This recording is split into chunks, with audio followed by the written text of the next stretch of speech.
least in my opinion, could have done more. Well, we'll see if he changes that one this time around. First, though, we're going to check out the starting lineups. On the blue side today, it's Fnatic with Soaz in the top lane, Cyanide in the jungle, Peke in the mid lane, Reckless the AD carry, and Yellow Star the support. And on the red side, Gambit Gaming with Darren in the top lane, Diamond in the jungle, Nick as the mid laner, Genji as the AD carry, and of course, Edward is the support. So let's take another look then at LOLesports.com to see how you guys voted on this match.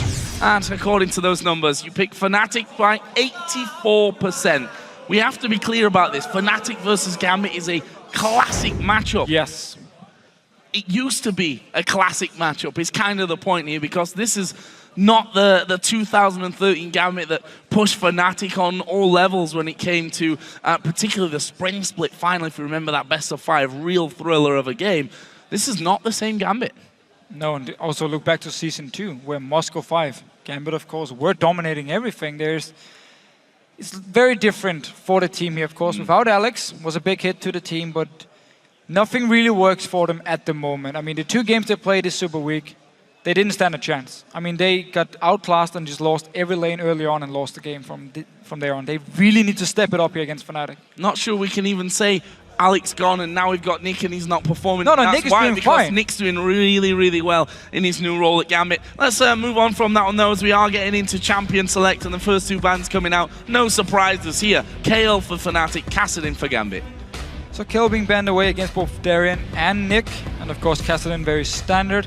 I wonder if Fnatic want to try and aim towards some junglers and then maybe first pick Elise in for Cyanide if they ban away Elise and get the Diamond on Skarner once again and try and do the same thing. For now, it doesn't look like it. Instead, they actually take out the Yasuo against Nick. So 2 mid bans, we can say, targeting towards Nick. 2 bans to Nick. Will they keep that trend up here? And will Gambit also stick to mid laners? Well, they'll take out Lulu, which is, I guess we can say, a diverse ban, as is probably Kale as well, since you can get rid of it for Soaz or for Xpeke. Maybe we'll even see a Ziggs ban coming out, because again, that's kind of a blanket ban, if you like, that covers multiple roles, or at least it does now after Soaz played the Ziggs earlier on in Super Week in that top lane. Evelyn actually will be the ban here for Fnatic, so that points to first pick Lee Sin. Yeah, could be first pick Lee Sin. Of course, if they do first pick a mid laner or top laner, and then Gambit goes with the Lee Sin, they have Elise as the backup jungle pick here for Cyanide. So they only take away one of the junglers. We need to see if Gambit actually wants to ban away Elise or Lee Sin then as their last ban. Well, they've taken Kassadin and Lulu so far, and they'll take out Orianna as the final ban. And look at this, Ziggs left up, and Fnatic say, yep, we'll take that. You don't know where it's going to go. So instant locking the Ziggs here. Need to see if Gambit wants to get Elise or Lee Sin for Diamond, so he can start making some early plays, because I really think they need to get some early aggression on here. Help out the lanes, try and snowball a game actually. If they do pick Renekton for Darren up in his top lane, they should pick an aggressive jungler with it and just try and see if they can shut down whatever source is playing in the top lane. If it is the Ziggs, they need to be able to gank him early on, and if he goes top lane with something else, if they want to try and snowball Darren, they do have the chance now with both aggressive junglers being up. Well, let's see. We're going to see a possible... I say a possible Lucian, let's be honest. Well, this was pretty well. Yeah, it's probably going to be a Lucian in there for Genji. And a possible Twisted Fate first pick here for Gambit. So locking that in. So it really fits into the whole, let's try and snowball a game here. If you get some good ganks early from the Twisted Fate, you can really start to get things rolling. And of course, Lucian for Genji. No questions asked. We need to see if he wants to build Trinity Force again as the first item. That's pretty much the only AD carry in both NA and EU, and also Korea. I have seen at least for the last few weeks. Yeah, well, at the best of times, Genji has sometimes left us with question marks and a lot of surprises as to where he goes with his builds. And obviously, AD carries obviously more than last week, and maybe even more than yesterday. You know, people get into these trends, but something new to play around with. Genji seems to be still finding his feet when it comes to how to really build properly on each AD carry in 4.10.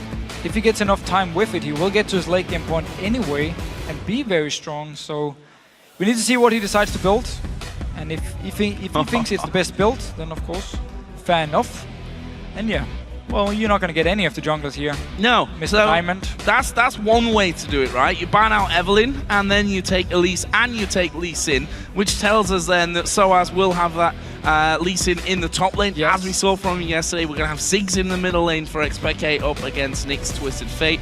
And Cyanide will sit with Elise, which then leaves Diamond with a bit of a question mark now. It could be Skarner again, yeah, if he wants to play it once again. We could potentially see maybe a Jarvan. I know he practiced a lot of a certain champion, which he won't be able to pick. Sadly enough for him, which would actually fit in here. But Skarner should probably be the one for him. And we need to see again if he wants to farm up to level 6 and then start ganking, or if he wants to try and do something before here. If the lanes survive by themselves to the level 6 point, then the farm tactic really works on Skarner, because you are so good at clearing the jungle. You get a lot of farm from it, but it requires your laners to survive the first few levels by themselves and dodge around the ganks from Cyanide. So Irelia actually was a last-second switch out there. Looked like they may be going for Nami for Edward in the support role, even though we've got that Thresh still left open. So Darien gonna have Irelia. Had a bit of a torrid time in the last game. You hear the crowd there cheering. Reckless on Vayne would be something very interesting to see. There's a champion who really shines with Bladed Ruin King and Ghostblade. You become very, very strong in this mid-game, in these one-on-one split push fights if you go for them, or generally also team fights, just for those 6 seconds where you have your Ghostblade. You will be very, very strong. I'm picking Cleanse against Twisted Fate. Remember, you can't use Cleanse against Skarner. You need the Quicksilver Sash, so it's used against, of course, Irelia and Twisted Fate.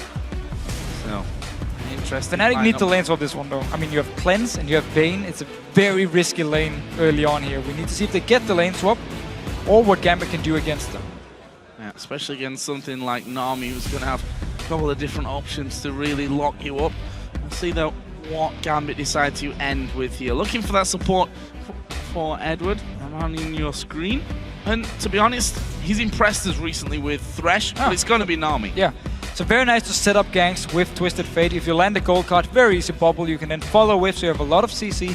And a little cool trick with Nami, if you do max your W, you should actually be able to break the Black Shield from Morgana around level 5 on Nami, as long as Morgana doesn't max her Black Shield, of course, which normally they don't. They will max the Q. So you can use your W to break the shield and then land your bubble afterwards, which would be very nice setup with, of course, the Twisted Fate coming down, trying to kill both Yellowstar and Reckless in this bottom lane here. But if Fnatic do get the lane swap, would definitely benefit them. Get some farm on Reckless, get a few levels, otherwise with the cleanse and just by being Vayne, he's gonna have a hard time early on. And then send Soaz maybe round the jungle with Cyanide. Yeah, I mean, you can do some crazy gank. if there's one thing that's good about Elise and Lee Sin and how strong they are early on, put them both together and you've got a pretty deadly combo that's going to run riot through the jungle and maybe appear on a couple of those lanes. And the lane swap would work well against Irelia. We talked about it last game, how she needs to get a Trinity Force early on to really get her mid-game power spike. You would delay it by lane swapping here. And Fnatic, because they have Vayne and Ziggs, they do have some late game. Lee Sin, though, will fall off.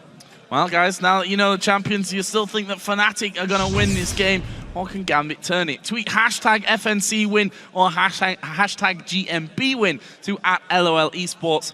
We'll see if your votes actually change for this one.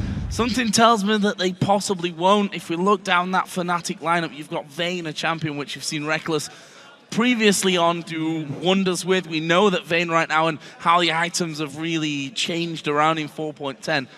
Fit to a hyper carry like Vayne really well. But there is a comp here from Gambit who can actually dive onto Reckless. I mean, Twisted Fate poured in his face, Skarner goes towards him before the Quicksilver Sash will be completed, and they might be able to lock him down, but it's going to be hard. They have to go through Ziggs, of course, they have to go through Morgana, Black Shield and everything to try and peel for Reckless. All ifs and buts at this stage. We're going to find out, though, how this one goes down as we get into game for Fnatic versus Gambit, our final match of the day. And Fnatic, of course, looking to keep up their unbeaten super weak run. And actually, they will go level with SK Gaming in the table in second place if they can win this game. So they have been looking better. I mean, I believe before this week, they've only done like 2-2, 1-1, 1-1-1 for all the weeks. Yeah. Obviously, if they win this game, it will be the first time where they actually break it.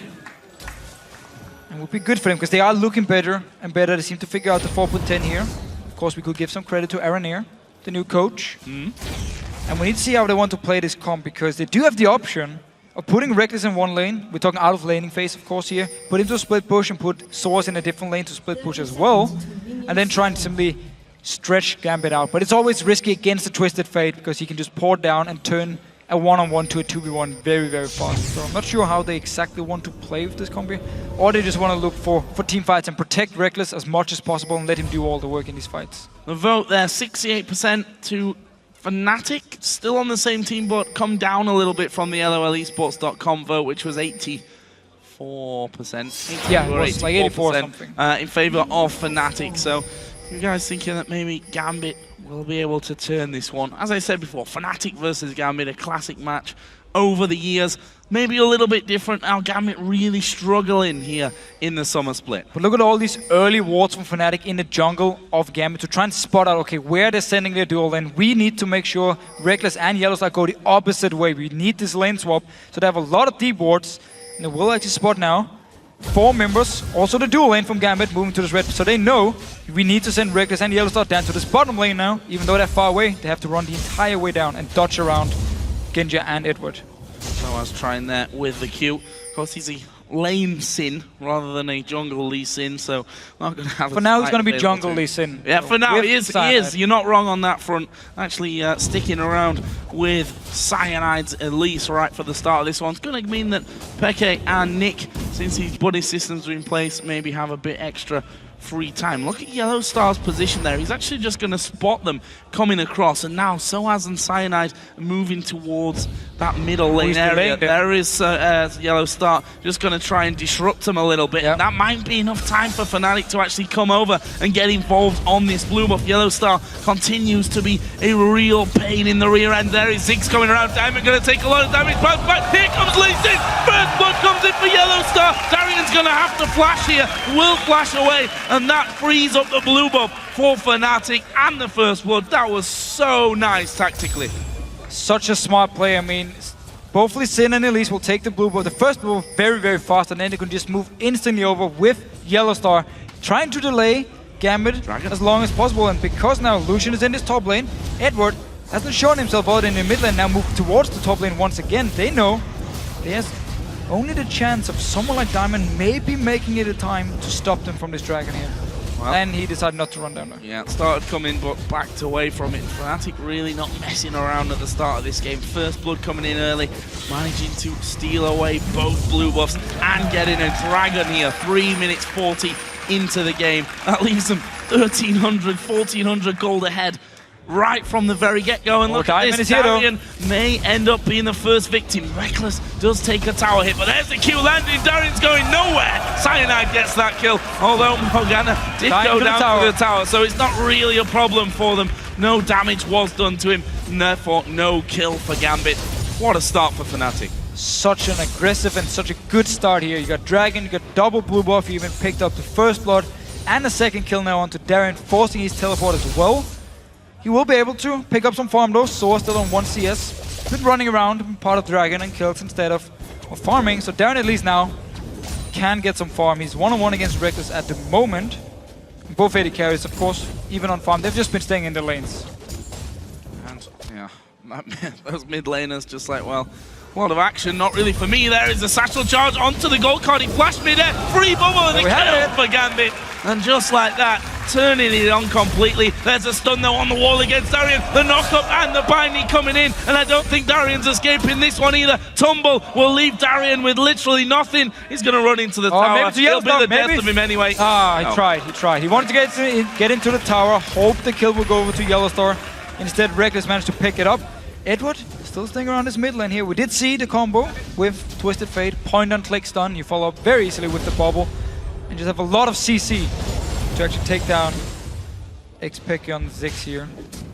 Good damage from Edward as well there onto Soaz's Lee Sin. Respect the Nami. Respect Nami. And Genja continues his free time of farm, as does Reckless down bottom. Reckless has got a 10 CS lead, 1-0-1 as well.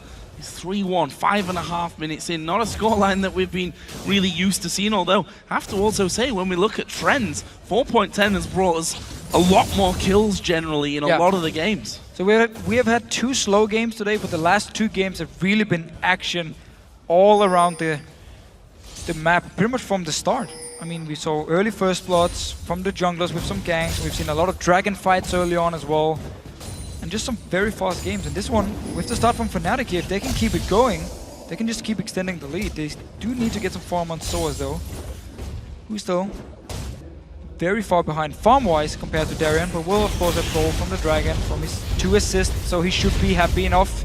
And he just keeps farming away with Sana. Doesn't even need to go to a lane yet. Yeah, just to give you a bit of a comparison on that one, when you look at 0-2 Darien, who's got a bit more farm in there than Soaz, who's himself got 2 assists with that Dragon. Sat about 200 gold more, so gives you a little bit of an idea how that all works out generally over the how that gold is going to be spread. Darien himself now leaving that bottom lane saying, look at this, we're 5 minutes into the game, I've died twice already. In the last game we saw him die 4 times very early on in the match, and I think he's just bored of dying at this point, going for the safer option of following Diamond around. Yeah, good guy jungle creeps won't really kill you. Well, unless of course you have Broken Shot, you will die to your red buff. Oh, burn. I love your Broken Shot, don't worry. So Edward here going to be waiting on that top side of the map. Darien's actually going to come over there as well, possibly, but Fnatic saying, you know what, don't even need to be there, let them farm up, because our AD carry is farming quicker, already has a kill, already has assist, already got the Cutlass in, and that tower is going to be going down. If not maybe on this exact wave, then certainly on the one directly following. And there's the second spawn in of the blue buff. I'm interested to see whether Fnatic keep up that blue buff pressure that they had before. And there we go, Twisted Fate going to get involved. It was smited away on towards Cyanide. Bomb comes out, Yellow Star's low, that's a good bubble onto Peke. Diamond's going to be coming around as well. Peke needs to get away from this one. Gold card will follow through, and Genja gets the kill on that one. Diamond in the middle of no man's land, but he's grabbed Yellow Star, and that's a double kill now for Genja. So everyone from Gambit just collapsed onto this blue buff here because they knew Fnatic was doing it, and with Reckless in the bottom lane, they knew they could be 5 versus 4. Picked up 2 kills here. Very good reply from Gambit, getting some much needed gold. They still need to be careful though, because this Vayne is just farming away like he wants to. Oh, they're going for Sana now. TP coming in from Darien. Not going to be spotted there for Fnatic, and there we go. Got vision now. Cyanide realizing and maybe in a bit of trouble from this one, guys. Reckless will come around to help. They've got Lee Sin on the bottom side of that area as well. They actually turn around, going in towards Nick. Repel comes down. Eddie's going low as well. There's Lee Sin jumping up to the front, and they do manage to finish off Nick. Will they get any more? They're going to keep going around. Yellow Star's like, I want a ward. We're not going to get any more kills from this one, but fast reaction from Fnatic. So we see both teams invading on the blue buff. Cyanide went in by himself, and the rest of the team joined once Gambit actually collapsed onto them. Now Diamond and Darien behind enemy lines here. Diamond's, well, that's just really hurting, because going to be going down to the turret. Yellow Star coming up here around the Dragon. Yellow Star is coming around. This should be an easy binding for him. Oh, he's picked the wrong direction, but there it is. He's going to catch Darien. Lee Sin will be following through. There's Peke as well. Mines won't actually get the slow there onto Darien, but they've got full vision of him. Slow comes down. Soaz surely will be able to help finish off his kill. It's Peke with a bouncing bomb right through to get the 5th of the game for Fnatic. So while Gambit picked up 2 kills when they invaded on the blue buff from Fnatic, Fnatic just did the exact same thing here. 2 kills on the Gambit. Took a while. Had to chase them around here. Also managed to pick up the blue buff and keep the pressure going. Genja just been happily farming up here. Of course, he got the double kill in the last fight, so he's gonna be very, very strong. Need to see what he decides to build. Dragon here. Darien with no teleport. He needs to run from base, so Gambit will just give it up. Yeah, Soaz's got TP, so he could get involved if he needs to. Now, I have to ask you a question here. So, Genja's had time constantly in this top lane, complete free farm. Decided to go with a second Doran's Blade on that top side.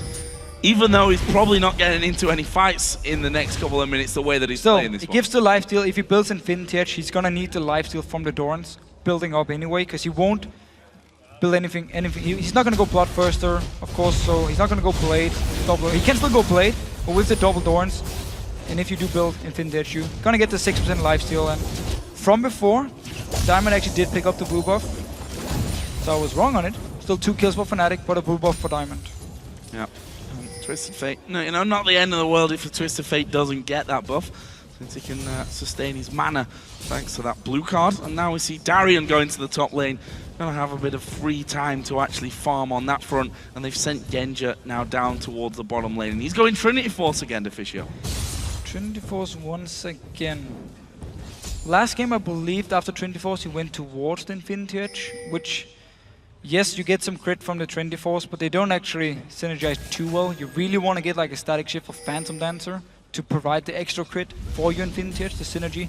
Again, Kobe was talking a lot about it in the NA LCS, how you need to maximize your crit when you do have in Vintage, because it's such an expensive item, and you need the damage to really reach your power spike in towards the late game as well. So Genji decides to not, first of all, go Trinity early, in Vintage early, and then Trinity Force as well, so don't 100% agree. Let's see what he's gonna build though. Yeah, let's see how that helps out for him. I mean, if he does manage to get up to that Trinity Force quickly, then he can still have a big impact with it in Of course, I mean, yeah, fight. he does have two early kills here. So he should be able to complete it fairly soon. On the other side though, Reckless has already got his Blade of the Ruin King finished. As you can see there, the damage already, and Darian losing half of his health instantly. And you see it again, Gambit, they sent their bottom lane, or their dual lane to the bottom lane. Instantly Fnatic are like, okay, we're just gonna send Reckless and Yellowstop to the top lane. We don't even want to deal with any 2v2 action here. We just want Reckless to keep farming. And now once again, they can put pressure onto the tower. Sana joining in. If Darian had stayed to try to defend the tower, they would just have went straight for him and killed him once again. So smart by Darian to back away, knowing he couldn't do anything to defend this tower here. Now they need to try and get to the bot tower. We see Genji and Edward trying to do a similar thing on the bottom side of the map, and actually that's a quite a chunk of damage onto Soaz. He actually has gone tanky, as he did before when he played that Lee Sin in the solo lane. Going to be going the way of the Sunfire Cape as his first item. And he probably needs a bit of help down though on this bottom side of the map. Gambit got a ward inside of the Tribush and they'll be feeling safe with that. Nice another good bubble coming through and another chunk of damage going the way of Soaz. And I think that is going to be the tower. Maybe not this wave, but the next one afterwards. So Reckless is actually moving now down towards his bottom lane with his blade, feeling strong enough for him to actually lane against Genji. I'm not sure if the tower is going to go. It will, unless Pekka actually walks down to ult the lane and clear the wave, but it looks like the tower will go down and then Reckless can just pick up the lane afterwards. So trading top tower for bot tower at least. So here is Reckless saying getting involved. Is that enough to scare Gambit away? Well, there's your answer. It's not. Genji gets the final shot in. And Gambit take their second turret of this matchup. Leaves us in terms of gold still with about a 2,000 lead for Fnatic. And let's not forget the Dragon taken very early on in this game after the blue invade and the kills already, for Fnatic. Yeah, we've already seen a couple of them going down, so Fnatic really holding strong on that front. We've also seen the mid laners now getting their first item complete, both of them going for the Athenes. Especially good on Ziggs, because you still need to spam your abilities here. We have seen Twisted Fates mix up the build. Some still goes for Athenes. We've seen Morello Normicon, triple Thorns into Death Cap as first item. There's a lot of options now for mid lane item builds. This tower, however, is going to go down because... Oh, dead. Yeah, it's down too. Yeah, that's the Binding Cocoon combo that we were talking about, funnily enough, in that last game as well. One of them hits, the second one's and it's sure to so follow. annoying to play against. You just know, if one hits, that's it. I'm stun locked for like 5 seconds. I'm just going to stand here and die. And Pekka just throwing his ultimate in for that extra damage. I mean, he sat with a blue buff. Going to be coming quickly off cooldown and actually will be getting himself another blue buff just to refresh that last one. And with 1 minute 18 for the Dragon. Fnatic actually have 4 men on the bottom side of the map. See that Soaz been forced back a little bit in lane here by Darian, who's now got that phage done. He's pushing it down. He was taking some damage, but still a very big wave from him actually. Jumping away, baiting us a little bit. Just trading some damage back and forth here. Darian wants to just push it out. And most likely back away, unless he's very aggressive, because he's very far up and there's not a lot of wards. Oh, Darian has been completely baited into that one. Well, that was pretty sick stuff from Soaz though, just diving behind him as he dashed forward, kicked him into tower range. Yellow Star actually popping his ultimate, which he didn't really need in the end. Cyanide coming around as well, and Darian being somewhat, I feel, outsmarted there on the top side of the map. Well, he does have teleport. Dragon spawns in 30 seconds. I'm not sure if Gambit actually wants to try and team fight for it. But then again, they can't keep giving up all the dragons for Fnatic. We're just gonna see it one more time with Soaz. Darren actually jumped in for the minion. Yeah. And then Soaz just walked behind him like, okay, I'll take you into the tower then. And he's my teammates. Yeah, Yellow Star actually got the kill there with the proc of his ultimate, which is Always a nice feeling to have. But Dragon's coming up here. Let's have a look at the mini-map because Soaz is actually recalling to base. Shop first. Darian has come down. Both have teleport. Darian won't need it, of course, because he's already in and around that area. As again, Yellow Star going to land more crowd control. A lot of damage coming his way, though. Oh, Edward. There is Nami going to be knocked back, and Peke bursting down on the killing spree. Now Diamond going to be chased by Cyanide. A good slow will land. It's all going to be about the cocoon. Diamond died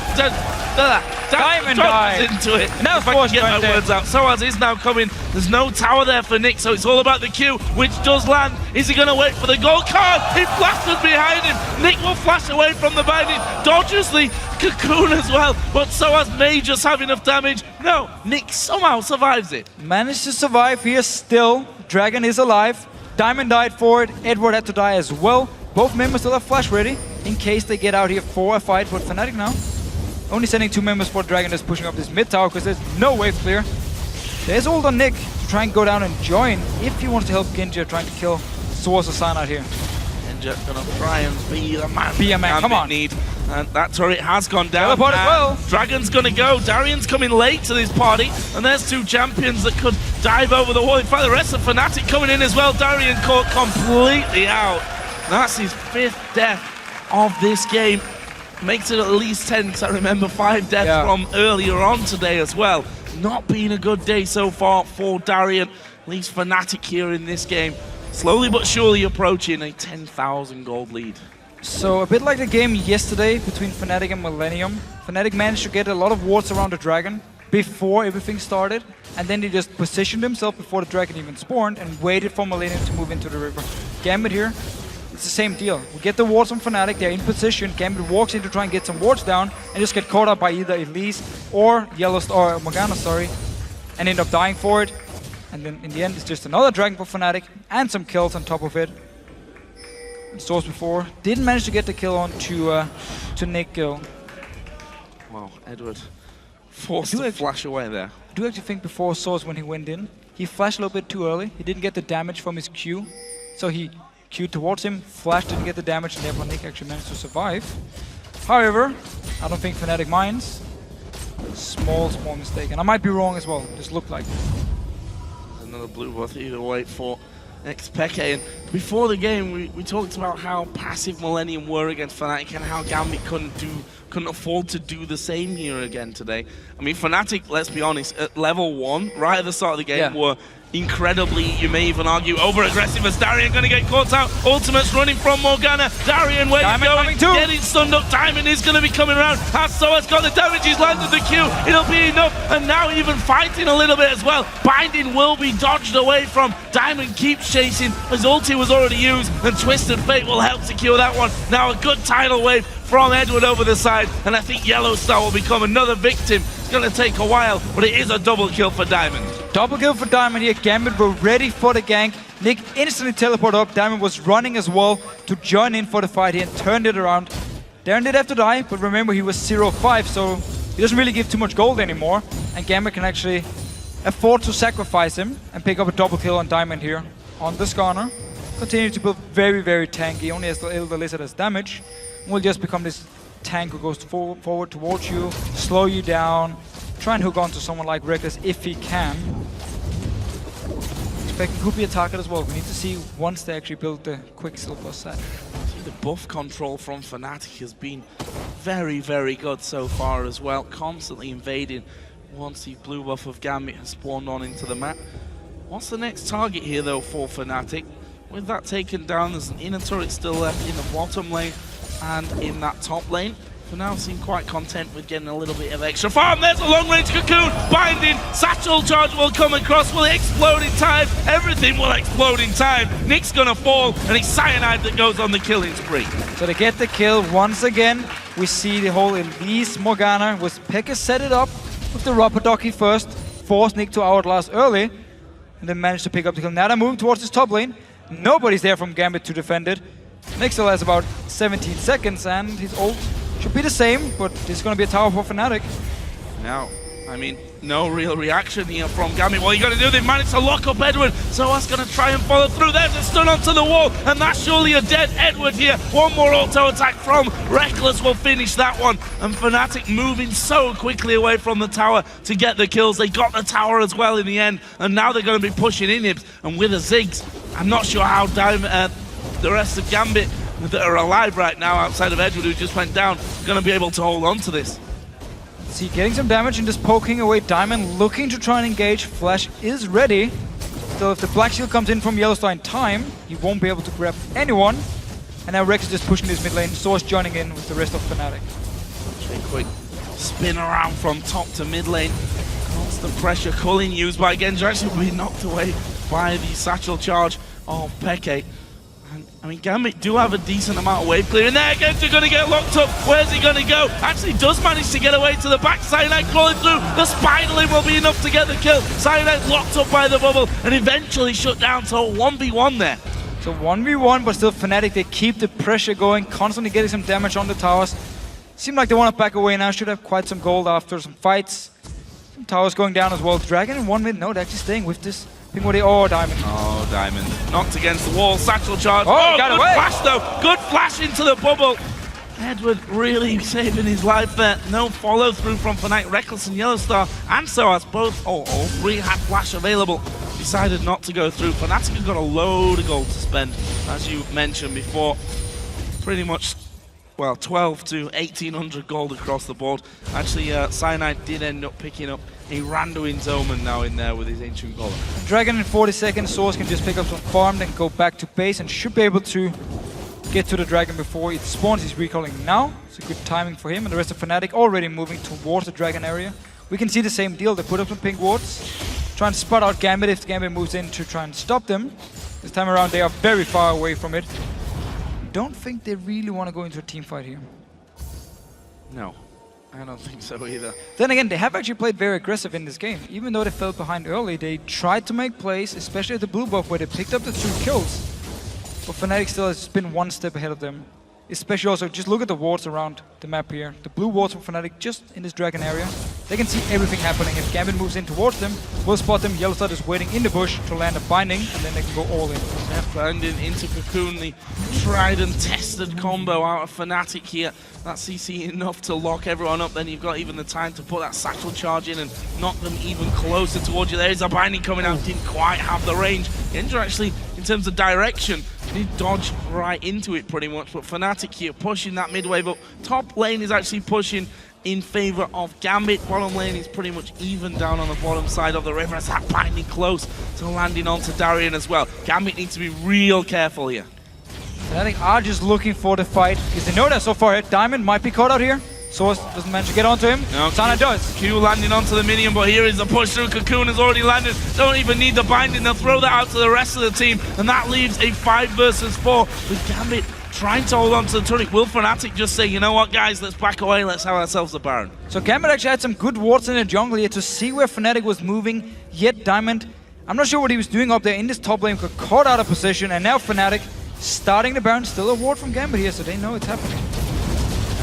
In the back as well, that'll be spotted by the pink. We are still very early, so you take a lot of damage from it. It's gonna be risky for Fnatic, and they actually disengage from it. Just force Gambit to move in, stop them here. And now Fnatic just put their mark on the jungle. Look at the wards. And here is Yellowstar marching on forward. Roots of mobility. There's the flash ulti. He's gonna go. Who's he gonna go for? Darien, Edward. He kind of went for both, and both of them got away from it. Little unlucky there from Yellowstar, and those are the kind of plays that you need to make. Sometimes a little bit of a risk can give you a high reward. And managed to trade flashes with Edward, so both supports by flash for the next fight. Sana now on this blue buff once again. I mean, Fnatic's really been controlled this blue buff for the entire game. From level 1, where they moved in there, stopped them from doing the blue buff, and picked it up. I think Diamond managed to pick it up once or twice, but that's been about it. Fnatic instantly moving around for the final inner turret that stands on Gambit's side of the map. Will they be able to hold them off? Ziggs already throwing down that early minefield, and yes, they have Twisted Fate to throw those wild cards out and get rid of those minion waves, but just the zoning that you get with Ziggs. We see it there, Cocoon actually landing onto Edward. Here's the ultimate coming out of Peke. Not quite the damage to get the kill, but they were looking for the tower anyway, even doing some good damage to Nick there on the backside. There he is, Soaz going through, he's pulled straight in with the tidal wave as well, and that was nicely done by Nick. He knew it Outlast here, Soaz like, oh, should I go for it? And he went in, instant Outlast. Soaz got punished, and a kill for Gambit. Still lost the tower though. Still, it's a 10,500 gold if we're really counting this one. 15-7 up in kills. If you look across the board, there's 4 with Elise, 3 for Peke on Ziggs. Reckless is 3-0-4. Yellow Star has continued his trend of playing absolutely brilliantly over these last couple of weeks. He's got 13 assists out of the 15 kills. Part of every kill. And he's been part of every kill, because 2 kills actually falling to him. There's Swiss and Fate going to pop the Destiny, but there's a TP around the back. Soaz is going to go man mode. He might find himself 1 versus 3 though here. Rest of the team coming, but very slowly. What are they going to do? There's the kick on towards Diamond. Have they got the damage? Of course they've got the damage. It's going to be Soaz. Oh no, Reckless that gets that one to go on the rampage. Q will land onto Edward as well. Oh, what a stun against the wall. And Edward now will be the next one to go down to Reckless. Fnatic are in a 5 versus 3 to siege the tower.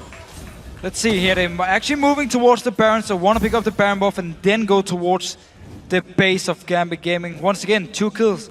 Teleport behind from Soaz with Lee Sin is coming and kicks Diamond back. Doesn't even matter who he kicks back at this point. You just want to kill someone, keep chasing up here. It's going to be Baron for Fnatic. Full control here. Gambit lost on 29 minutes to SK Gaming. Seems like they will be able, or they need to hold 2 more minutes here. Otherwise Fnatic can do the exact same thing SK Gaming did to Gambit. And it's been pretty much the same story for Gambit. They fell behind early, don't really have any war control, have no real pressure on the map. They try to make some plays, it backfires, and the other team just get really far ahead early on. Wasn't Millennium like 10,000 gold ahead by 20 minutes? Yes. It's a similar scenario here. It is.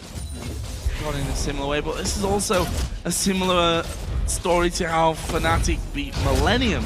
True. As well, so some real similarities between the games so far this week in Super Weekend. I'll tell you what, Gambit themselves, we talk about the Copenhagen Wolves down there at the bottom of the table. Gambit aren't all that far away from them at this point. No, they really have issues early game. Copenhagen will choose some stupid fights in the early game where they need to still scale up with their champions. Gambit overall, when it comes to early game, especially aggression, they seem to lag behind, and that's where often the other team gets very far ahead. And Darien often ends up dying quite a lot. Edward plays very aggressive, sometimes it backfires, he gives a few kills away. And overall, it's just very hard for them, and they don't really itemize towards a stronger early mid game. They go towards late game items, which also makes it even harder for them to actually come back once they fall behind these early mid-game points. Should also note that Quicksilver Sash, although it was done a little while ago, is with Reckless. So that basically takes him out of harm's way, if you like, from Diamond.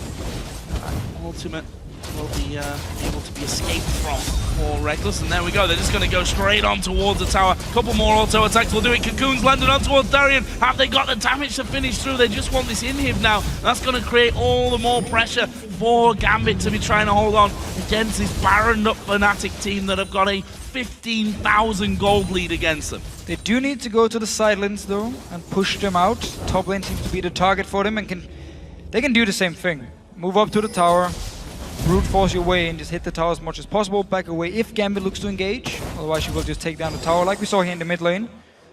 And we also just saw the damage that before. Trying to set up a bit of a trap here. Okay, and Yellow start waiting off on the curve brush. Will anyone come through? Nope.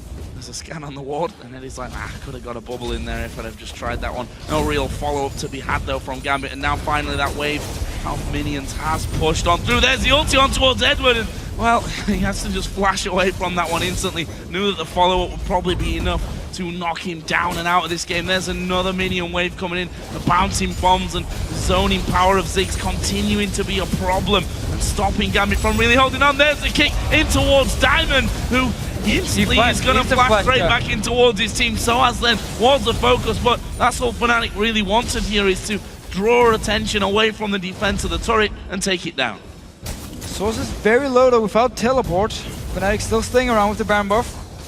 Really wants to get down the second inhibitor, so they just have super minions from 2 lanes pushing into Gambit's base, making it even harder for Gambit to actually come back in this game. But we might see Gambit go for the fight.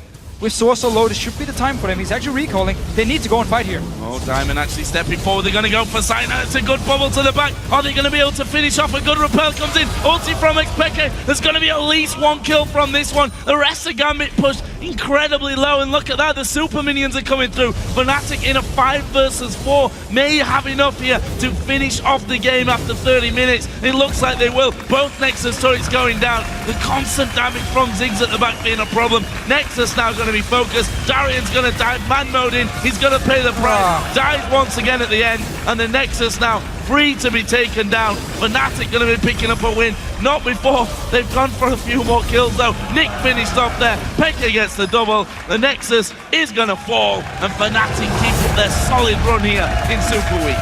They are definitely looking strong at the moment. Yellowstar, 100% kill participation. He's part of everything. His wards are there, spot on, setting up kills. And Fnatic just overall looking very, very good. The picks work out for them. Source, again, they send in this top lane here, finding the kills, finding the picks they need. Gambit on the other hand, kind of the opposite. Yeah, relegation must be a real fear right now. Especially because Rocket has started winning games. Exactly. I mean, Rocket, yeah, did some slow games, but they win them. And that's the issue, because it's Rocket, Copenhagen Wolves, and Gambit staying around close to each other in the standings. The teams fighting to get the last playoff spot. To, of course, avoid relegation. But Rocket, they do pick up some wins. Gambit and Copenhagen Wolves, they need to start doing the same. I said this earlier, 6 wins out of 9 from Rocket. It's kind of hard to really get that into your head because they don't seem like a team that has won 6 out of their last 9 games. But all importantly, they don't look great. Those wins aren't pretty. They take seemingly forever to finish games. They don't feel confident. Overpower himself looked really down yesterday when we interviewed him. Even after a win, it's like, you know what, we've got no confidence. We're not sure where we're going wrong and how we're going to fix it. But they do win, and that's something that Gambit aren't managing. That's something that the Copenhagen Wolves certainly aren't managing, and there's going to be a real intense battle down the bottom of the table. You have to wonder for these 2 teams, Gambit and the Copenhagen Wolves in particular, where the wins are going to come from and what's going to change, because we're halfway through the season and they've not got enough wins at this point. And the hardest thing for Gambit is how do they fix these issues, because they still have to travel. Yeah. It's always been an issue for Gambit in the LCS. The fact they have to travel back and forth, and you have less time to practice than the other teams, and you have all these issues you need to sort out. I'm not sure if they're going to go into some boot camp, try to go into boot camp for a few weeks and see if it works to work out the issues. It would definitely be an option, because it is an issue for them, and it's a shame they have to travel back and forth. It's full respect for Gambit for the fact they can play so well, like they've done in the past years with all the travels back and forth. It's a grueling schedule, there's no doubt about that one. And Gambit have in the past said, you know what, boot camp is the way that we do it. You'd see them bunkered up for a week and a half, 2 weeks before major events. But the LCS is a different kettle of fish, a different beast, because you have to play on a weekly basis. You know, a normal week you have 2 games to play for, 4 games in Super Week. Really, really hard schedule. We also have to say, on the other side, Fnatic, another victory, 3 out of 3 so far in Super Week, go tied with SK Gaming in second position. We're actually going to go to Shox and Quickshot, who are standing by with Fnatic's mid laner Xpeke. So let's find out if there's some more insight into that match. Thank you very much, Joe. First off, congratulations, Xpeke. The curse is broken. You're not going to go equal. You're at least going to go 3-1. So congratulations on that game. Talk me through picks and bans, and why for the Ziggs? We know how many teams put a high emphasis on Twisted Fate, and you guys as well. I expected them to ban Ziggs or something, because I don't know, I didn't understand their bans. When they ban Orianna, it's a bit weird that they leave Ziggs open, no one will first pick it. And then we pretty much had a really strong champion already. Then we thought they would pick jungle, not the TF already, because we had the Ziggs already. But then they just picked TF and Lucian, so we could get Lee Sin and Eve, which are really strong champions. But I think Diamond is way better on those than he is on Skarner. So when we had those champions, pretty much we felt really confident already that we had good champions. And their setup was not that great, so we could pick Vayne already, just let her free farm, and we knew that the moment we just keep going equal until late game we will win, but we even won we managed to win the early pretty hard, and Vayne was really strong. Yeah, the game was definitely very one-sided. It felt like you guys were definitely sending a message. 2 confident wins yesterday, another one today. Explain to me why Soaz is running Lee Sin top, Ziggs top. Why is it working? Is it 4.10? Is it something you've done as a team? Or, you know, I'm just looking for more insight. I think it's more as a team. Like he played them before, and I think he played them. Sometimes it might not work, but Thix is a strong champion that works really. It's maybe not the best versus all the matchup, but in some matches it's really good because he farms on top really easily. And the thing with Lee Sin is he's super strong because he's not gonna lose the lane. He's maybe not gonna own his lane, but he can roam, and Soaz is really good at that. He knows when to move, when to do the insects really good, and when to flash kick someone. And it's like a really hard engage to have Lee Sin on our top lane, since he's going to be way more tanky than on jungle, and he can freely go in whenever he wants, go out, go in, and wait for the perfect engage. We want to turn our attention to your opponents in the league right now for a second, and I want to actually start with Gambit in this matchup, because you've been playing versus Gambit in the same core of players for a couple of years now. What do you think it is that they don't seem to get going anymore in the season? I don't know. It's hard to tell from them. It just feels like they kind of lose track of the game. Before they knew where they had to go, what they had to do, and now they kind of know. They seem to have lost a bit the thing. Even when they had Alex already, they just started to slowly become works. They had games that they were good, they had games that they were bad, but now it just feels like they are not as strong as a team as they were before. I don't think there are some games that they do really good individually, but then it comes to team play, to rotations, to everything, and they are just a bit lost. Sometimes they do something good, but most of the time they are following the other guys, the enemy team rotations. Well, turning our attention to something a little more positive. You are on 499 regular season kills. Not sure if you're aware of that. If you pick up one more, it'll be your 500th kill, which means it's most likely going to happen against Alliance tomorrow. If Alliance pick up a win against Copenhagen Wolves, the 2 teams will be on 3-0. Who is going to win 4-0 in Super Week, and why? That's hard to tell. Like I said, for me, I think for us was to go 3-1 this week. Like 2-2 was something that was probably going to happen. 3-1 was something that could happen if we didn't play bad. And 4-0 is something that can happen if we play really good. Like I don't think today we played that good, even though it seemed like we had control. I don't think we played that good. I think we played better yesterday. So if tomorrow we play like yesterday and we get a good setup, I think we can beat them. Why is Fnatic so much more dominant in Super Week? You guys are 3-0, and you look like the team that has won all of the playoffs, which we haven't necessarily seen all of the previous weeks. What's different yesterday and today? The difference, I don't know what's the difference from yesterday and today. I don't know. Yesterday, I guess we were maybe more awake. We had 2 games. The first game as well is easier for us. This one was a bit too late for us. So maybe I was sleepy at least. But Past your bedtime. But yeah. Yeah, one final question about that. Let's turn it to you personally, because you've been very vocal in the past also about, I've been playing this game for so long, sometimes it is pretty hard to find a motivation. What is that like right now in this heat of the season and the importance of the games right now? I think it always happened to us. Like last year, it pretty much happened the same, at least personally, and I think to everyone. When the season, you just finish a season, then you start another one, and then you are like, okay, here we go again at the beginning. You know, it feels a bit weird the first weeks. Even though you are kind of motivated, you like the game, you don't really have ambitions at first at the split. But then when the end is coming, even if you are not playing at your best, you kind of think about it. Okay, there are only a few weeks left. Let's try to give our best these weeks and see what happens. Maybe even if we don't make it, we're gonna give our best and not.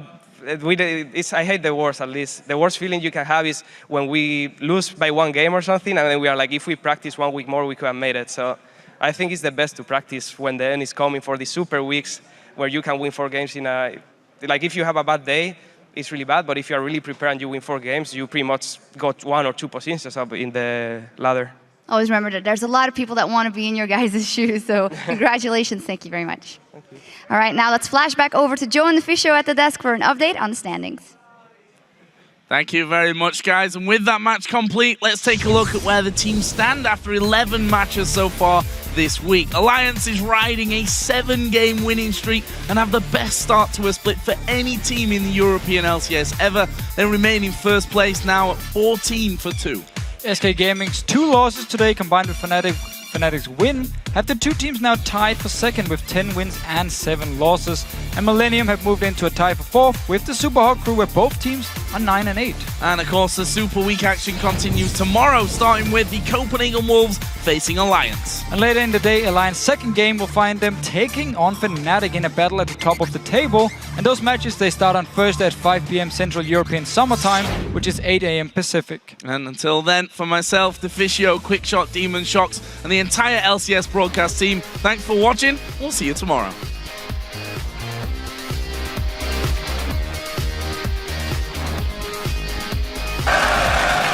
Welcome to the European League of Legends Championship Series. The teams will need to bring their A game if they want to stay in the running for a possible spot at the 2014 World Championships.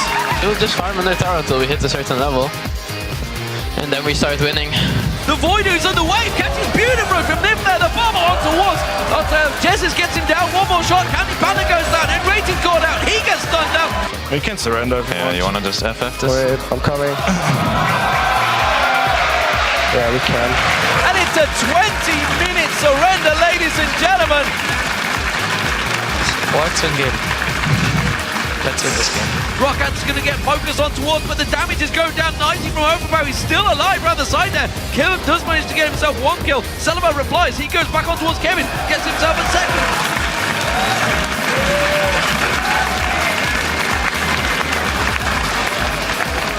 Cannon? Says, I'm a ninja. I can't hear it. No, Smaller targets are easier to hit. That doesn't make sense. Oh, come on, guys. Ready second very low as well. It's Candy Panda. They want to get on. Just in trouble. He has to use the Zonya's Argus intervention on himself. He goes down. Selfie just focuses on through the rest of the team. Candy Panda focuses on. He gets dropped down.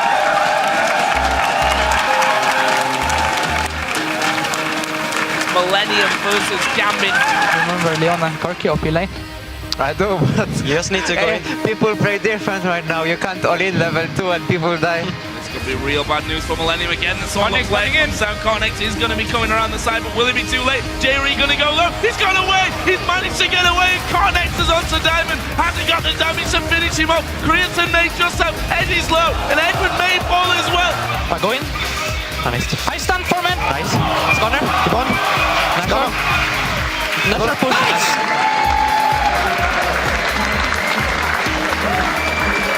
now we ban KO, first pick Yasuo. What if they ban Yasuo? Wait, then we have nothing left from it. Lulu? There's the knockup. Has he got enough damage? He does, but he falls. There's the repel as well. Going for unlimited now. The damage surely there. Shield from Lulu. Totally around. There's a polymorph as well. And Warlock goes down. Fnatic versus Gambit, our final match of the day. And Peke needs to get away from this one. Gold card will follow through, and Genja gets the kill on that one. Diamond in the middle of no man's land, but he's grabbed Yellow Star, and that's a double kill now for Genja.